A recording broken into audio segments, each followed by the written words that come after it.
वर्ण महाविकास आघाडीमध्ये बराच खल झालेला आहे। बरेच वादविवाद सुद्धा समोर आले, बरेच ताणतणाव समोर आले आणि त्यानंतर आज गुढीपाडव्याच्या मुहूर्तावरती ही पत्रकार परिषद होतीये।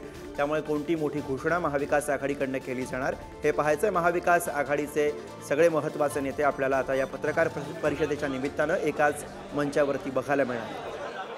शरद पवार या पत्रकार परिषदेसाठी पोहोचलेत। पृथ्वीराज चव्हाण, बाळासाहेब थोरात, नाना पटोले, जयंत पाटील या ठिकाणी उपस्थित आहेत। संजय राऊत शिवसेनेकडून उपस्थित आहेत। उद्धव ठाकरे हे सुद्धा या पत्रकार परिषदेसाठी उपस्थित राहणार आहेत। मुंबईमध्ये शिवालय इथे ही पत्रकार परिषद होतीये।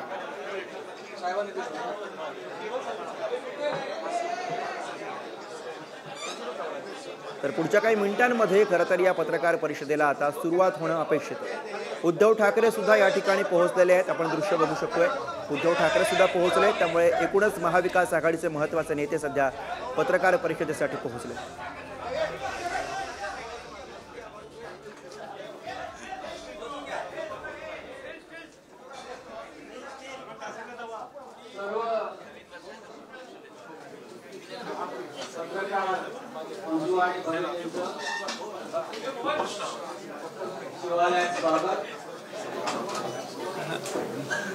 आज गुढीपाडवा आहे। गुढीपाडव्याच्या आपल्या सगळ्यांना शुभेच्छा आणि आजच्या शुभ मुहूर्तावर आपण पाहिलं असेल की शिवालयामध्ये संयुक्त पत्रकार परिषद महाविकास आघाडी असा ओळख लागून त्याखाली महाविकास आघाडीचे सगळे प्रमुख नेते उपस्थित आहेत। माननीय शिवसेना पक्षप्रमुख उद्धवजी ठाकरे, आदरणीय शरदचंद्र पवार साहेब, काँग्रेस पक्षाचे प्रदेशाध्यक्ष नानासाहेब पटोले, पृथ्वीराज चव्हाण, बाळासाहेब थोरात, राष्ट्रवादी काँग्रेसचे प्रदेशाध्यक्ष जयंतराव पाटील, शेका पक्षाचे शेतकरी कामगार पक्षाचे भाई जयंतराव पाटील, समाजवादी पार्टीचे आमदार रहीम शेख, आम आदमी पक्षाचे धनंजय शिंदे, मार्क्सवादी कम्युनिस्ट पार्टीचे कॉम्रेड उदय नागकर, समाजवादी गणराज्य पार्टी आमदार कपिल पाटील, भारतीय कम्युनिस्ट पक्ष पार्टीचे कॉम्रेड सुभाष लांडे यांच्यासह अनेक प्रमुख नेते अनेक पक्षाचे उपस्थित आहेत। आणि आपण पाहत असाल वातावरण जे आपण पाहताय आजच्या दिवशी गुढीपाडव्याच्या दिवशी आनंद अत्यंत प्रसन्न आणि आनंददायक आहे। नाना पटोले मान हलवतात आमचे,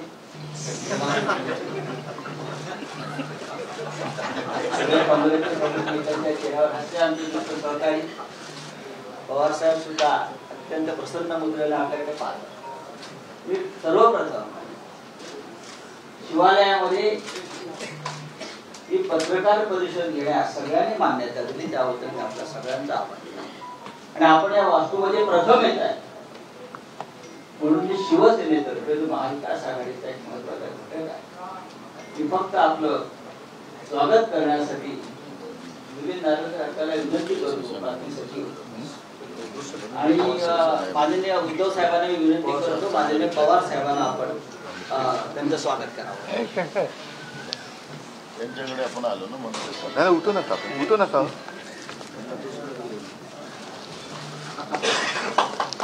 माननीय मी उद्धवजींना विनंती करतो नाना पटोले फिरू नका आणि मी पक्ष सचिव विविध नागरिकांना विनंती करतो की मंचावरील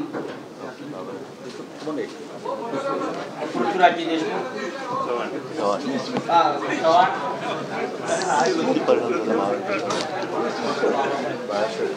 बाळासाहेब थोरात, रहीम शेख,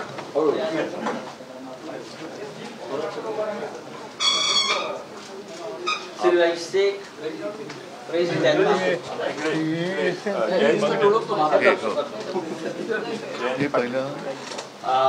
शेका पक्षाचे कॉम्रेड जयंत पाटील, आपचे धनंजय शिंदे. धनंजय शिंदे, छोटं इकडे हे वाढून धनंजय सगळं शिंदे, वेळ पाठीकडे पण आहे सगळं वेळ वाढून. उदय नारकर. ते काय ते बरेच उदय नारकर, उदय नारकर. कॉम्रेड ढवळे, कॉम्रेड ढवळे, आमदार कपिल पाटील तिथे आहेत. नाही, नारकर आणि लांडेर. Comrade comrade Subhash Lande, Subhash Lande, Narkar. हा, उदय नारकर. उदय नारकर, झालं नाही नाही. उदय नारकर. शिवालयामध्ये आपला सगळ्यांचं स्वागत आहे. ज्या वास्तूमधून जे निर्णय घेतले जातात ते महाराष्ट्राच्या आणि देशाच्या हिताचेच असतात आणि या वास्तूतून कायम यश मिळत असतं. आमचा अनुभव आहे. आपण सगळे इथे आल्याबद्दल मी आभारी आहे. पण आता ज्यासाठी आपण सगळे जमलेला त्या विषयाबाबत प्रास्ताविक करण्याची जबाबदारी मी माननीय जयंतराव पाटील यांच्याकडे सोडतो. व्यासपीठावरील महाविकास आघाडीचे आणि इंडिया आघाडीचे सर्व मान्यवर नेते आणि पत्रकार नेते, आपल्या सर्वांना गुढीपाडव्याच्या शुभेच्छा. गेले अनेक महिने अनेक बैठकांमध्ये महाराष्ट्रातली महाविकास आघाडी आमच्या सर्व मित्र पक्षांच्या बरोबर चर्चा करत होती. देशात इंडिया आघाडीच्या काही बैठका झाल्या. त्यातूनही महाराष्ट्रातला हा अलायन्स व्हावा याबद्दल 2-3 वेळा चर्चा इंडिया आघाडीत दिल्लीच्या स्तरावर झाली. आमच्या बैठका होत असताना आपण सर्वांना बऱ्याच मोठ्या अशा बैठकांना उपस्थित थांबावं लागलं. बराच काळ तुम्ही देखील आमच्या या आघाडीच्या बैठकांना जणू काही उपस्थित होता. असंच जवळपास 3-3, 4-4, 5-5 तास आपण आमच्या बैठकीच्या बाहेर दिसत राहिलात. आपणही मोठं सहकार्य केलं. आज मला सांगायला आनंद होतोय की गुढीपाडव्याच्या शुभ मुहूर्तावर महाराष्ट्रातल्या जनतेच्या मनातली ही इंडिया आघाडी आणि महाविकास आघाडी ही आज विजयाची मुहूर्तमेढ करते आहे. आणि आम्ही सगळ्यांनी एकत्रित येऊन गेले काही दिवस ज्या चर्चा केल्या त्याला पूर्ण विराम देऊन पूर्ण ताकदीनं सर्व घटक पक्ष एकत्रित येऊन आजपासून या निवडणुकीच्या प्रचाराच्या शुभारंभापासून सगळ्याच गोष्टी आजपासून होत आहेत. आणि म्हणून आजचा शुभ मुहूर्त आपण सर्वांना हा निश्चितच महाराष्ट्राच्या विजयाची, इंडिया आघाडीच्या आणि महाविकास आघाडीच्या विजयाची मुहूर्तमेढ करणारा ठरेल. आणि ती विजयाची गुढी आजपासून उभा करून महाराष्ट्रातले अन्याय, महाराष्ट्रातली महागाई, महाराष्ट्रातल्या महिलांच्यावरचा अन्याय, महाराष्ट्रातली बेकारी, तरुणांच्या माथी जी गेली 10 वर्ष आम्ही बघतोय, या सगळ्यातनं महाराष्ट्रातल्या जनतेला बाहेर काढण्यासाठी महाविकास आघाडी कटिबद्ध आहे. आणि त्यासाठी आपल्या सर्वांच्या पुढं आम्ही सगळे आज महाविकास आघाडीचा अलायन्स जाहीर करण्यासाठी इथं आलोय. मी आपल्या सर्वांचं स्वागत करतो. आम्ही अनेक पक्षांना बरोबर घेण्याचा प्रयत्न केला. काही ठिकाणी यश आलं, काही ठिकाणी नाही यश आलं. पण या सगळ्या गोष्टी मागे टाकून आता आम्ही जे एकत्रित आलो त्यामध्ये आमच्या शिवसेना पक्ष आहे, राष्ट्रवादी काँग्रेस, शरदचंद्र पवार पक्ष आहे, काँग्रेस पक्ष आहे, शेतकरी कामगार पक्ष आहे, समाजवादी पक्ष आहे, समाजवादी पार्टी आहे, आम आदमी पक्ष आहे, मार्क्सवादी कम्युनिस्ट पक्ष आहे, समाजवादी गणराज्य पार्टी आहे, भारतीय कम्युनिस्ट पार्टी आहे. आणि या व्यतिरिक्त अनेक संघटना आहेत की ज्या रिपब्लिकन विचाराच्या आहेत, आंबेडकरी विचाराच्या आहेत. अशा अनेक संघटना आमच्या या महाविकास आघाडीच्या जुळलेल्या आहेत. या सगळ्यांच्या वतीनं आज साधक बाधक चर्चा करून जे निर्णय झाले ते आपल्या समोर आपण या ठिकाणी मांडतोय. पुन्हा एकदा आपल्या सर्वांचे या ठिकाणी स्वागत करतो. आणि मला खात्री आहे या येणाऱ्या निवडणुका 5 फेजेस मध्ये महाराष्ट्रात आहेत. या 5ही फेजमध्ये आपल्या सगळ्यांचं सहकार्य आम्हाला याच पद्धतीने लाभेल आणि आमचे विचार महाराष्ट्रातल्या जनतेपर्यंत पोहोचवण्याचं काम हे देखील आपण प्रभावीपणाने कराल असा विश्वास बाळगतो आणि माझे 2 शब्द पूर्ण करतो. यादी हे करून मग प्रश्नोत्तर उद्या यादी करा, यादी वाचा आणि प्रश्नोत्तर उद्या.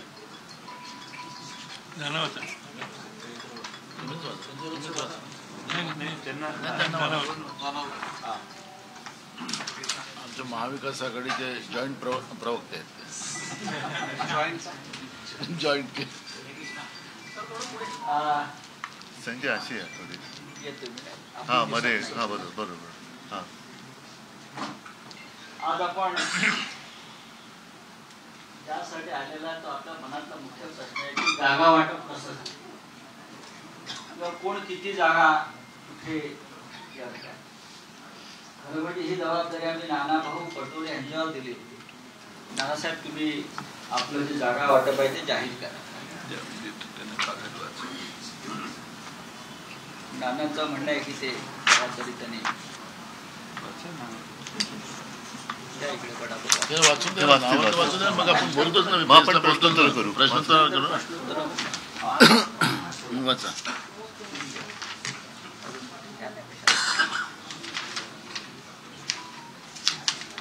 सर्वप्रथम मी काँग्रेस ज्या जागा महाराष्ट्रात महाविकास आघाडी म्हणून लढवत आहे ते मी आपल्या समोर घेतो.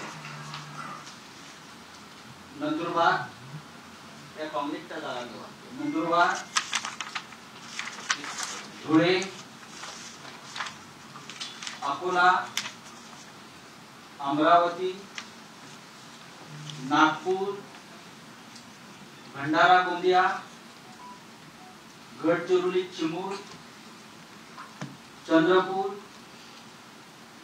नांदेड, जालना, मुंबई नॉर्थ सेंट्रल, उत्तर मध्य जिथे अनेक वर्ष पर्यंत निवडणुका लढत आहेत तो म्हणजे तुमच्या माहितीसाठी सुनील दत्त होते. पुणे, लातूर, सोलापूर, कोल्हापूर, रामटेक आणि नॉर्थ मुंबई, उत्तर मुंबई ह्या 17 जागांवर काँग्रेस लढेल. आता राष्ट्रवादी काँग्रेसची यादी साधारण अशी आहे.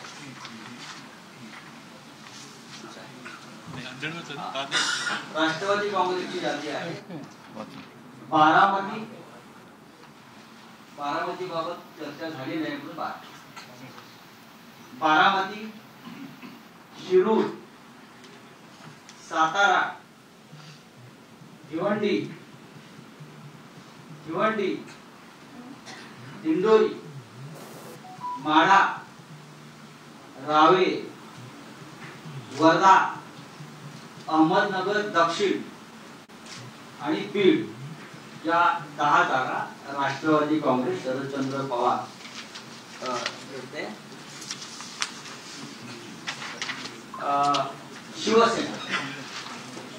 शिवसेनेच्या जागा अशा आहेत साधारण जळगाव, परभणी, नाशिक, पालघर, कल्याण, ठाणे, रायगड, मावळ, धाराशिव, रत्नागिरी, बुलढाणा, हातकणंगले, संभाजीनगर, शिर्डी, सांगली,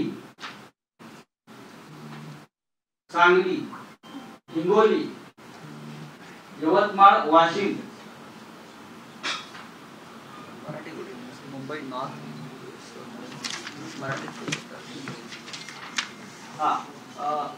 मुंबई नॉर्थ म्हणजे दक्षिण मध्य, दक्षिण पण मुंबई नॉर्थ वेस्ट, उत्तर पश्चिम, मुंबई नॉर्थ वेस्ट, उत्तर पश्चिम इथे अमोल कीर्तीकर आपले गणना. नॉर्थ वेस्ट, मुंबई दक्षिण मध्य, मुंबई दक्षिण मध्य म्हणजे मुंबई साऊथ सेंट्रल, नंतर मुंबई दक्षिण, मुंबई साऊथ, या साधारण 21 जागा शिवसेना लढते. ईशान्य आणि मुंबई ईशान्य, मुंबई ईशान्य या 21 जागा शिवसेना. साधारण शिवसेना 21 जागा लढते, शिवसेना 21, काँग्रेस पक्ष 17 आणि राष्ट्रवादी काँग्रेस पक्ष 10 जागांवर लढत आहे. आणि अत्यंत या जागांचं वाटप हे अत्यंत खेळीमेळी सहजरित्या झालेलं आहे. आणि या 48 जागांवर कशा प्रकारे प्रचार यंत्रणा एकत्र राबवावी या संदर्भात काही वेळापूर्वी आपण चर्चा झाली. धन्यवाद.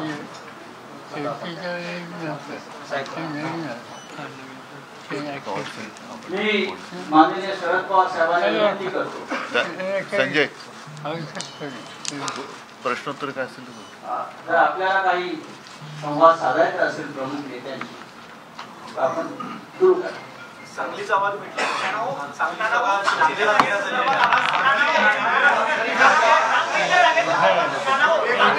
आणि आधी काय या ठिकाणी साक्षांच्या वतीने पैसे मतदारसंघ त्यांच्याकडे सुपूर्द केली आणि नेहमी जाणार याचं वाचन तुमच्या पुढे केले. 48 जागा आहेत, त्यापैकी एकाही जागेवर आता मतभेद किंवा मतभिन्नता नाही. तो एक वाक्याचा आहे. त्यामुळे ते सांगली असेल किंवा आणखी काय असेल याचं जे वाचन केलं त्या सगळ्याचा निर्णय एक वर्षांनी झालेला आहे. पण तुम्ही सगळे एकत्र या ज्या जागा आहेत, कारण की आपण खालच्या कार्यकर्त्यांना तशा पद्धतीचा संदेश दिलाय का? कारण की चर्चा अशी खाली जे आहे ते जागा वाटप करत असताना वरती जर निर्णय झाला असला तरी खाली कार्यकर्ते ते पद्धतीने काम करतील.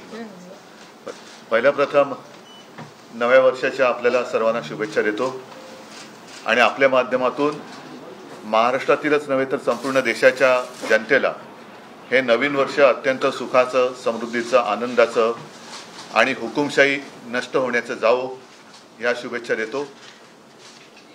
साहजिकच आहे, युती किंवा आघाडी म्हटल्यानंतर जागा वाटपाबद्दल शक्य असेल तिथपर्यंत आम्ही चर्चा करत असतो आणि तो प्रत्येकाचा अधिकार असतो. मात्र एक क्षण असा येतो की त्यावेळेला एकमेकाला समजून घेऊन जागा वाटप जाहीर करून प्रत्यक्ष निवडणूक जिंकण्याची तयारी सुरू करावी लागते आणि तो क्षण आता आज आलेला आहे. सर्वांच्या मनातल्या शंकांना आजच्या या पत्रकार परिषदेतून उत्तरं मिळाली असतील आणि आपण जो काही विचार करता की खालच्या पातळीवरती वगैरे असं काही नसतं, इच्छा ही सगळ्यांची असते, महत्वाकांक्षाही असते, त्याच्याबद्दल काही तो गुन्हा नाही, अपराध नाही.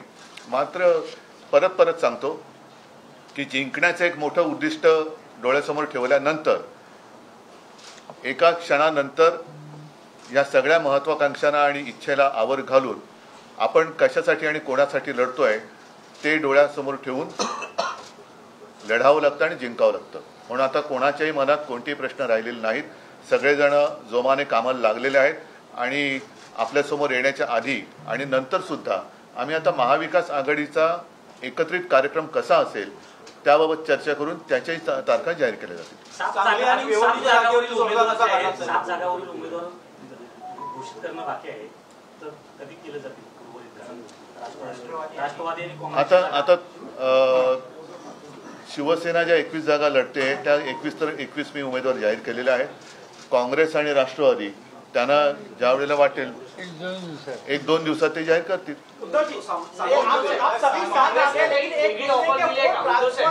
इसके लिए किस तरह का प्रयास किया जाए? आप सभी साथ आगे लेकिन जमीन पर एक दूसरे पार्टियों के वोट आपके उम्मीदवार को या यूनाइटेड आघाड़ी को ट्रांसफर हो, इसके लिए क्या प्रयास किए जाएंगे? इस बारे में प्रयास तो लगातार जारी है और मैं मानता हूं कि अभी ज़्यादा प्रयास करने की आवश्यकता नहीं है. पूरी जनता ने तय किया है कि इस बार जो मैंने नारा दिया था किसको तड़ीपार करना है तो जनता करके दिखाएगी. जागे बदल्यामध्ये काँग्रेसला काही वेगळी ऑफर देण्यात आली आहे अशी देखील चर्चा आहे. विशाल पाटील जे इच्छुक आहेत त्यांना आम्ही जेवढं ठरलं तेवढं तुमच्या समोर सांगितलेलं आहे, कारण लपून ठेवण्यासारखं काहीच नाहीये. तर मुंबईची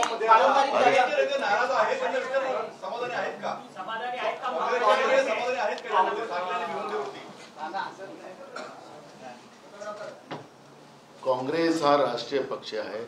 स्वातंत्र्याच्या लढ्यामध्ये काँग्रेसचंच मोठं योगदान आहे. हे कोणाला आता म्हणजे इतिहासामध्ये मला जायचं नाही आहे.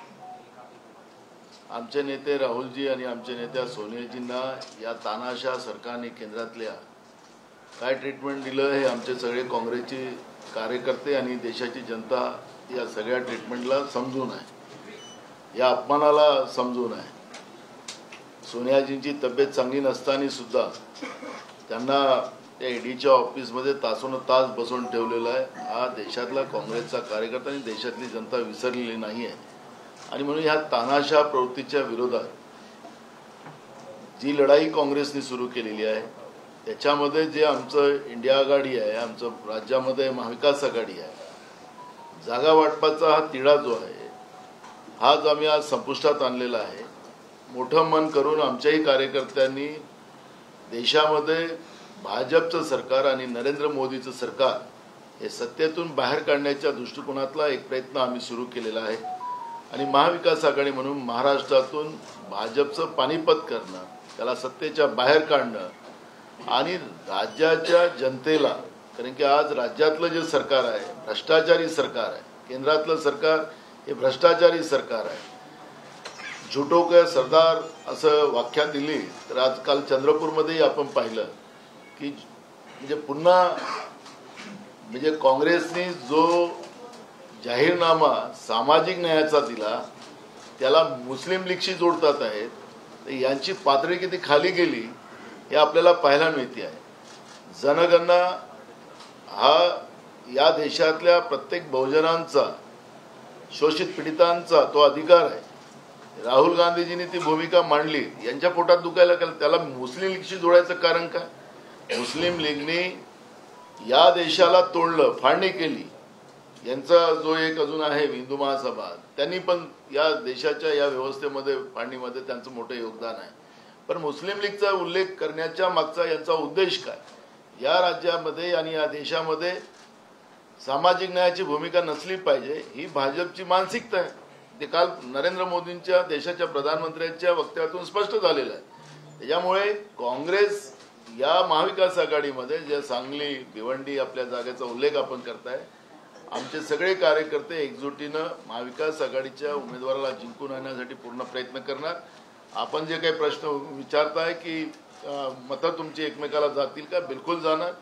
कारण की राष्ट्रवादी आणि शिवसेना हे जे ओरिजिनल पक्ष आहेत त्यांचे दोन्ही नेते आमच्याजवळ बसलेले आहेत. काल नरेंद्र मोदी सांगतात की हा नकली शिवसेना आहे. बाळासाहेब ठाकरेंच्या निर्माण केलेला हा जो शिवसेना आहे त्याच शिवसेनेला नकली शिवसेना म्हणायचं आणि केंद्रीय तपास यंत्रणेचा दुरुपयोग करून, सत्तेचा दुरुपयोग करून शिवसेनेला जे तोडलं गेलं, राष्ट्रवादीला तोडलं गेलं, हे राष्ट्रवादीचे कार्यकर्ते किंवा शिवसेनेचे ओरिजिनल कार्यकर्ते हे विसरणार नाही आहे. त्यामुळे मत ट्रान्सफरचा हा जो प्रश्न तुम्ही उपस्थित केला हे कुठलाही नाही. तीनही पक्षाचे कार्यकर्ते आणि खाली नेते हे जॉईंटली ही लढाई लढतील आणि महाराष्ट्रामध्ये आमच्या महाविकास आघाडीचे सगळे उमेदवार जिंकून येतील अशी परिस्थिती आहे. आज पहिल्या फेजमध्ये ज्या 5 लोकसभेच्या निवडणुका होतात त्या 5ही महाविकास आघाडी म्हणून आम्ही जिंकणार अशी परिस्थिती आज विदर्भामध्ये आहे. 30 लाट पूर्ण महाराष्ट्रामध्ये आपल्याला पाहायला मिळते. लोकांनी निवडणूक हातात घेतलेली आहे, जनतेने निवडणूक हातात घेतलेली आहे. काल तर तिथं पैसे देऊन लोक आणली चंद्रपूरला. लोक नरेंद्र मोदींचं भाषण सुरू झालं, लोक उठून चालली होती. ठीक आहे, आपले कॅमेरे तिकडे फिरत नाही, तो भाग वेगळा आहे. पण मी तुम्हाला सांगतो की कालची जी परिस्थिती पाहिली आणि मोदींजींचं जे रटाळ भाषण जे आहे, कायम काँग्रेसला शिवा देणं, मुस्लिमांना शिवा देणं, विभाजनाची वृत्ती ठेवणं, जनतेला काय देणार आहे तुम्ही? महाराष्ट्रामध्ये सगळ्यात जास्त शेतकऱ्यांच्या आत्महत्या होत्या, त्याच्यावर का नाही बोलले? महागाईवर का नाही बोलले? बेरोजगारीवर का नाही बोलले? गरिबांबद्दल का नाही बोलले? ते प्रश्न त्यांचा विषय नाही. आज देशाच्या प्रधानमंत्र्यांकडून जे काही अपेक्षा होत्या त्या सगळ्या भंग झालेल्या आहेत आणि यांचे उमेदवार नरेंद्र मोदींसाठी मत मागतात. कशासाठी? नरेंद्र यांचे सगळे संपलं यांचं काम, ते नरेंद्र मोदीला मतदान करावं असं भाषण राज्यातले नेते आणि त्यांचे उमेदवार करतात आहेत. जसं अल्लाह के नाम से दे दे बाबा असं वाला जे आहे ना मंत्र, तसंच परिस्थिती चाललेली आहे. पण नरेंद्र मोदींसाठी कशाला त्यांना मत कशाला लोक करतील महाराष्ट्रात?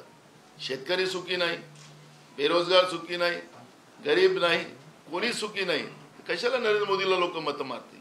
त्याच्यामुळे जी परिस्थिती भाजपची झालेली आहे आणि खरं तर आम्हाला आमचं संविधान आणि लोकशाही आमच्यासाठी महत्त्वाची आहे.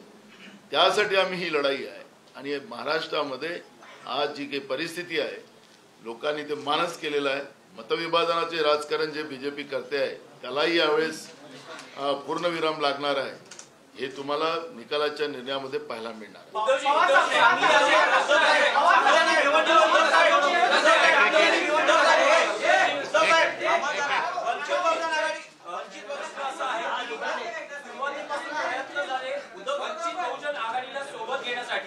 पण जुळलं नाही तर वंचित बहुजन आघाडी तुमच्या बरोबर नाही याचा किती फटका मतांच्या राजकारणात तुम्हाला बसेल?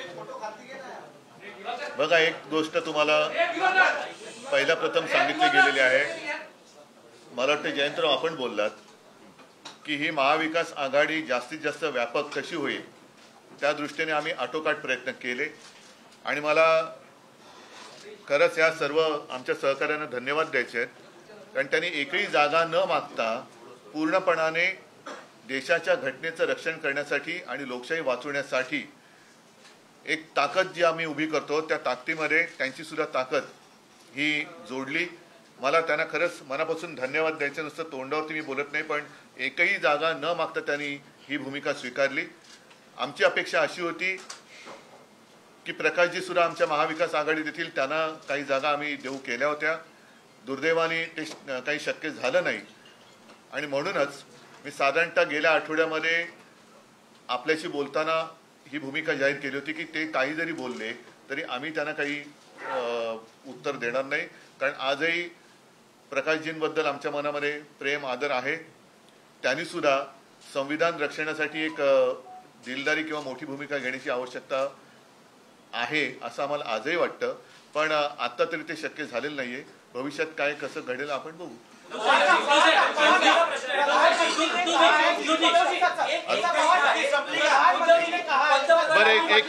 एक झालं का मग? पंतप्रधानांनी म्हटलं आहे की काँग्रेस सोबत उद्धव ठाकरेंची नकली शिवसेना आहे, असली शिवसेना एकनाथ शिंदेची आमच्या सोबत आहे. बघा, काल 3 गोष्टीचा एकत्रित एक योग होता विचित्र.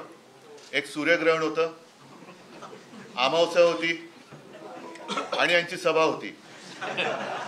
असा योग पहिला प्रथम आपल्या देशामध्ये होता. फार विचित्र योग होता, असं सगळे एकत्र येणं. याच्या पुढे मी आपल्या सर्व प्रसारमाध्यमांना एक मुद्दामून सांगणार आहे की काल जे भाषण झालं ते देशाच्या पंतप्रधानांचं नव्हतं. ज्याला शिवसेना प्रमुख कमळाबाई म्हणायचे, साक्षीदार माझ्या बाजूला बसलेत कारण त्यांनी स्वतःचा अनुभव सांगितलेला आहे. आणि मी त्या पक्षाला भाकड, भेकड, भ्रष्ट जनता पक्ष असं म्हणतो. त्या भाकड किंवा भ्रष्ट जनता पक्षाचे एक नेते नरेंद्र मोदी, कारण निवडणूक प्रचार जर पंतप्रधान एका पक्षाचा करायला लागले तर घटनेवरती हात ठेवून जी आम्ही शपथ घेतो त्या शपथेचा तो भंग होईल. आणि म्हणूनच मला असं वाटतं की कालचं त्यांचं जे भाषण हे भाकड जनता पक्षाच्या एका नेत्याचं होतं, कारण ते अध्यक्ष सुद्धा त्या पक्षाचे नाही आहेत. आम्ही यापुढे जे त्यांना उत्तर देऊ ते कृपा करून माननीय पंतप्रधानांना उत्तर दिले असं कोणी समजू नये, कारण देशाच्या पंतप्रधानांचा अपमान आमच्याकडनं कदापि होणं शक्य नाही. आमचे राजकीय जे विरोधक आहेत त्याच्यामध्ये हा भेकड जनता पक्ष आहे. भेकड मी एवढ्यासाठी म्हटलं की शासकीय यंत्रणेचा दुरुपयोग करून हे देशभक्त पक्षांना सतवत आहेत, त्यांच्यावरती धाडी टाकतायत, अटका करतायत, धमक्या देत आहेत. यांच्यात ताकद नाही म्हणून मी यांना भेकड म्हटलं. भाकड एवढ्यासाठी म्हटलं कारण यांच्याकडे कोणी नेता निर्माण झालेला नाहीये. आदर्श अशोकरावांचा वेगळा, पण त्या व्यतिरिक्त विचारांचा आदर्श हे देऊ शकलेले नाहीये. आणि भ्रष्ट एवढ्यासाठी म्हणतो की संपूर्ण देशातले भ्रष्ट ते तुका मेळवावा आणि भाजपा पक्ष वाढवावा असं त्यांचं धोरण आहे. एनडीए पूर्वी एक ताकदवान एक आघाडी होती, आता हा ठिगळ्यांचा पक्ष झालेला आहे. ठिगळं जोडून ते एनडीए करतायत. नकली सेनेबद्दल म्हणाल तर ज्या वेळेला माननीय हिंदू हृदय सम्राट शिवसेना प्रमुखांनी शिवसेनेची स्थापना केली तेव्हा कदाचित मोदीजी हिमालयात असतील, मला नक्की कल्पना नाही. आणि आता त्यांनी येऊन म्हणजे महाराष्ट्राच्या बाहेरच्या माणसांनी येऊन महाराष्ट्रातल्या जनतेला असली सेना आणि नकली सेना म्हणायचं हे कहर झाला. ह्यांचा पक्ष हा खंडणीखोर पक्ष आहे. आता जे निवडणूक रोख्यांचा जो विषय सगळीकडे आलेला आहे, चंदा दो आणि धंदा लो, आणि काही ठिकाणी थाळी टाकून निवडणूक रोखे हे कसे जोर जबरदस्तीने, म्हणजे पूर्वी मुंबईमध्ये एक असं वातावरण होतं की मारुती 1000 ही गाडी नव्याने आली होती. मारुती 1000 गाडी घेतल्याबरोबर कोणत्या तरी भाईचा फोन जायचा आणि त्याच्याकडनं खंडणी उकळली जायची. तशी खंडणी गोळा करणारे हे एक केंद्र झालेलं आहे. आणि या खंडणीखोर पक्षाचे हे नेते काल येऊन शिवसेनेला नकली ठरवून गेले. त्यांना मला सांगायचे की कृपा करून तुमचा सगळा जो काही इतिहासाचा अभ्यास आहे तो तपासून बघा. 2019 साली तुमच्याच पक्षाचे तत्कालीन अध्यक्ष अमित शहा हे शिवसेना प्रमुखांच्या फोटोसमोर लोटांगण घालायला मातोश्रीत आले होते, तेव्हा सुद्धा मीच होतो. आमची हीच शिवसेना होती. आणि तुम्हाला आता तो सगळा विसर पडलेला जरी असला तरी महाराष्ट्रातल्या जनतेला तो विसर पडलेला नाही. मला असं वाटतं की खंडणीखोर पक्षाच्या एका नेत्याने शिवसेनेला असं हिणवणं बरोबर नाहीये. कारण यांना शिवसेना सुद्धा गुजरातला पळवायची होती, ती मी पळू दिली नाही, म्हणून त्यांच्यासोबत जो चायनीज माल बसलेला आहे त्याच्यातच त्यांचं ते एक सुख मानतायत. तर त्यांचं सुख त्यांना लख लागू.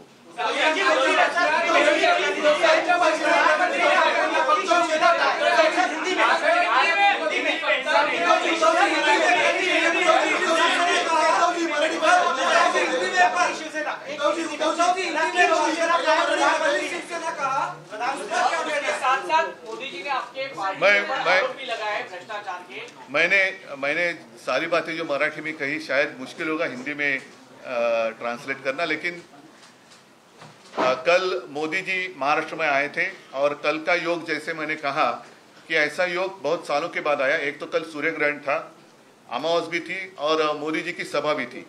तो इतना बुरा योग बहुत सालों के बाद शायद देश ने अनुभव किया है.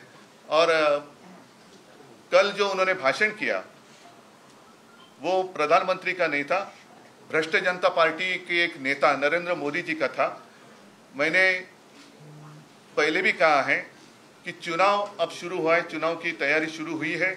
प्रधानमंत्री अगर एक पार्टी का प्रचार करने लगे तो वो अच्छी बात नहीं है.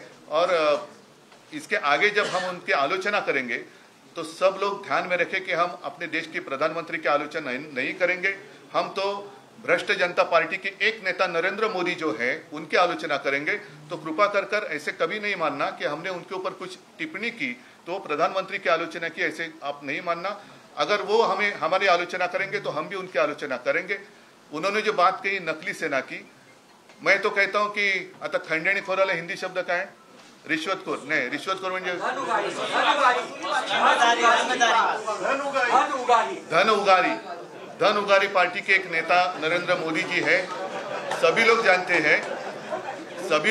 हैं कि कुछ दिन पहले इलेक्ट्रल बॉन्ड का जो घोटाला, जो माना जाता है कि पूरी दुनिया का सबसे बड़ा घोटाला या देश का सबसे बड़ा घोटाला है, उस घोटाले का पर्दाफाश जब हुआ तो सब लोगों को पता चला कि कैसे इन लोगों ने, भ्रष्ट जनता पार्टी के लोगों ने डरा कर धमका कर और उनके जो एजेंसीज है ED, CBI, income tax raid करवा कर चंदा लिया है.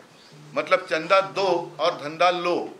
तो ये तो अभी जो आपने क्या कहा, धन उगाई जो करते हैं, नवीन शब्द है. वसुली पार्टी आहे, वसुली सेना आहे. त्यांच्यासोबत जी आहे ती वसुली सेना आहे. आणि शिवसेना प्रमुख तो कहते थे कि ये कमलाबाई है, और मैंने तो इनका नामकरण जो किया है क्योंकि बहुत सारे नाम बदली किए हैं उन लोगों ने, तो मैंने भी उनका नाम बदली किया है. मैं तो उनको भ्रष्ट जनता पार्टी कहता हूँ. भाकड़ भेकड़, अब पता नहीं कितने मराठी के शब्द हिंदी में जैसे के वैसे आते हैं, लेकिन जिस तरीके से उनका प्रचार चल रहा है तो उन्होंने आजू बाजू देखना चाहिए था कि कितने लोग, भ्रष्ट लोग उनके आजू बाजू में बैठे हैं. एक वॉशिंग मशीन उन्होंने खोली जरूर है और एक वॉशिंग पाउडर की ऐड भी आती थी, दाग अच्छे है, याद है ना आपको, दाग अच्छे है।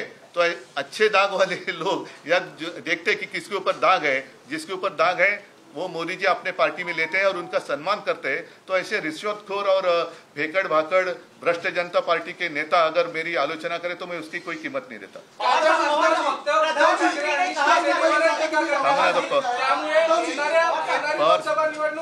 नरेंद्र मोदी विरुद्ध उद्धव ठाकरे अशी आहे का? कालच्या भाषणात अरे पण त्यांना पहिलं पवार साहेबांना विचारा ना। या प्रश्नाचं पवार साहब, आपसे मेरा सवाल है, कल प्रधानमंत्री ने अपने भाषण में कहा है कि विपक्ष का एक ही काम है, सत्ता में आओ, खूब मलाई खाओ। आप उस पर क्या जवाब देना चाहेंगे जिस तरह से वो आरोप लगाने लगा था? प्रधानमंत्री ने जो कुछ कहा, प्रधानमंत्री एक इंस्टीट्यूशन है, इंस्टीट्यूशन की इज्जत हम रखते हैं। मगर मैं 1958 से आज तक देख रहा हूँ, कई प्रधानमंत्री मैंने देखे दूर से नजदीक से।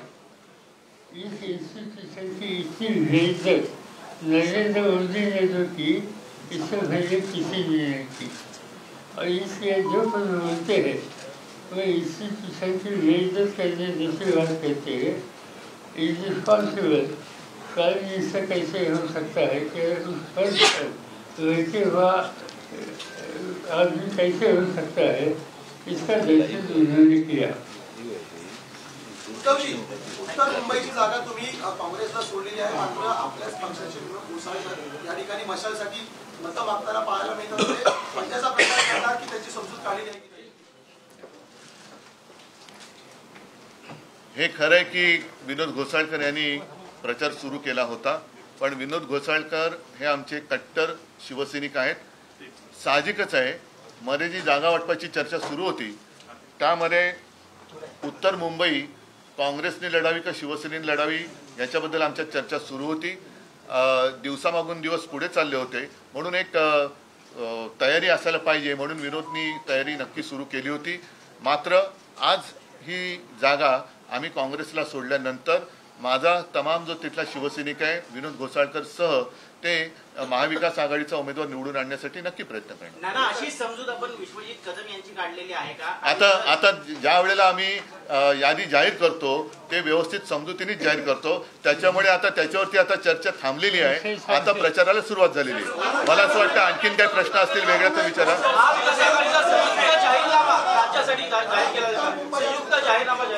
हो, नक्की जाहीर केला जाईल। संपूर्ण देशासाठी काँग्रेसने एक उत्तम जाहीरनामा जाहीर केलेला आहे। साहजिकच आहे, इंडिया आघाडीचं सरकार आल्यानंतर हा जाहीरनामा सत्यामध्ये त्याचं रूपांतर होईल। मात्र राज्यासाठी जर काही आमचे वेगळे जे विषय असतील किंवा आहेत त्याचा आम्ही उल्लेख आमच्या महाविकास आघाडीच्या जाहीरनाम्यात करू।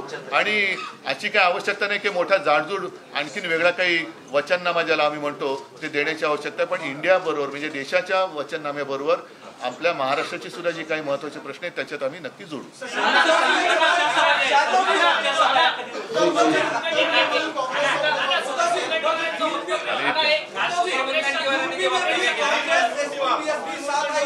लेकिन वो ट्रांसफर नहीं हुआ था, क्या आप लोगों के लिए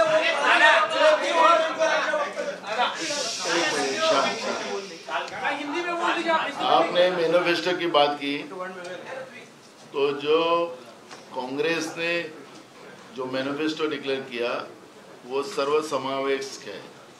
जैसे उद्धव जी ने कहा कि जो भी राज्य के कोई मुद्दे हो आवश्यकता उसको आवश्यकता के आधार पर हम लोग भी जॉइंटली यहाँ पर एक करेंगे। उसमें आशा वर्कर हो, आंगनवाड़ी वर्कर हो या मध्याह्न भोजन पकाने वाली महिला हो, सबको दुगनी आय उसमें करके देने की बात हुई है। 1 लाख रुपए जो गरीब महिला है उसको हर साल में देने का एक निर्णय हमने किया है। जो देश में इन लोगों ने बेरोजगारी के लिए बेरोजगार का देश बनाया है, उसमें 30 लाख जो अभी नौकरियां बाकी है उसको केंद्र सरकार की वो तुरंत भरी जाएगी।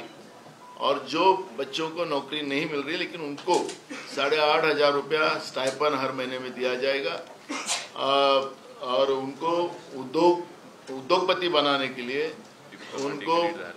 उनको 5,000 करोड़ रुपए का एक फंड जमा करके उन लोगों को नौकरी उनको उद्योगपति भी बनाने का एक कोशिश वहाँ पे की जाएंगी।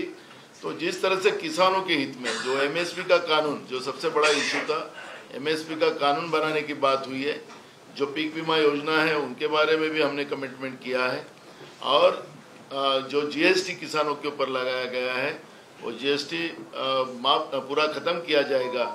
तो जो 5 मुद्दे लेके काम मजदूरों के लिए, युवाओं के लिए, महिलाओं के लिए, किसानों के लिए, सामाजिक न्याय के लिए जिस तरह से हमारा जो मैनिफेस्टो आया है उसमें जो भी, जैसे अभी पुरानी पेंशन का इशू है, वो पुरानी पेंशन का भी इशू हमारे राज्य के हम जो ये निकालेंगे अपना जाहिरनामा, उसमें हमारा पुराने पेंशन का भी इशू आएगा और सबको न्याय देने का। और लोग बीजेपी वाले हमको पूछते कि पैसे कहाँ से लाएंगे, इसमें हमें 2 लाख करोड़ रुपया साल का लगेगा। इन लोगों ने तो 16.5 लाख करोड़ का कर्जा मुट्ठी भर उद्योगपति का माफ किया है। तो हमारी सोच जो है इंडिया गाड़ी की, कि देश की जनता का पैसा, आम लोगों का पैसा लोगों तक पहुंचे और वो मुख्य धारा में आए, ये हमारा मैनिफेस्टो है।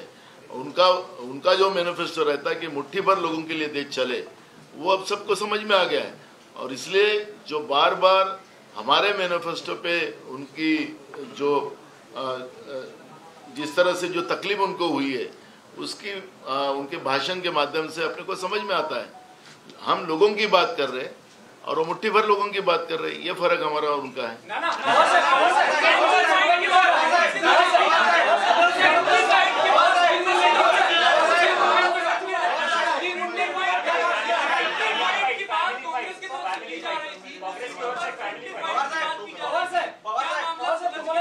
आपण जाहीरनाम्यावरती वेगळी माहिती घेऊ।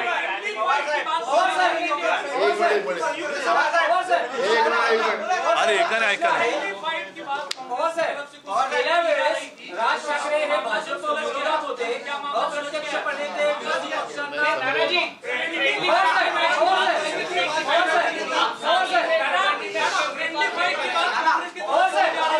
विषय क्लोज हो गया, उसकी चर्चा नहीं है। चला, जय महाराष्ट्र।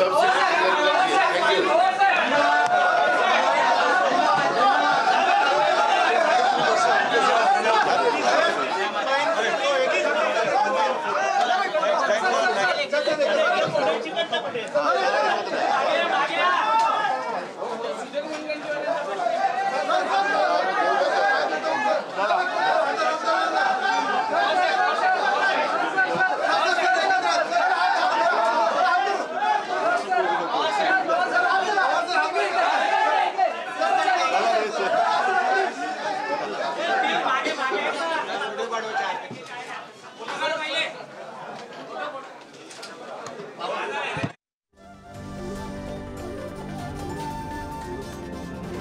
समोर आलेला आहे 21, 17 आणि 10 असा फॉर्म्युला महाविकास आघाडीनं आता जाहीर केलेला आहे। ठाकरेंच्या शिवसेनेला 21 जागा मिळाल्या आहेत, काँग्रेसला 17 जागा मिळालेल्या आहेत, तर राष्ट्रवादी काँग्रेस शरद पवार गटाला 10 जागा मिळालेल्या आहेत। महाविकास आघाडीचा जागा वाटपाचा फॉर्म्युला अखेर समोर आलाय।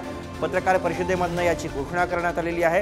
ठाकरेंच्या शिवसेनेला 21 जागा, या सगळ्या जागांवरती उमेदवार ठाकरेंच्या शिवसेनेने जाहीर केलेले आहेत, तर काँग्रेसच्या वाट्याला 17 जागा आलेल्या आहेत, तर राष्ट्रवादी काँग्रेस शरद पवार गटाला 10 जागा मिळालेल्या आहेत। काही वेळापूर्वीच आता महाविकास आघाडीकडून या जागा वाटपाची घोषणा करण्यात आलेली आहे।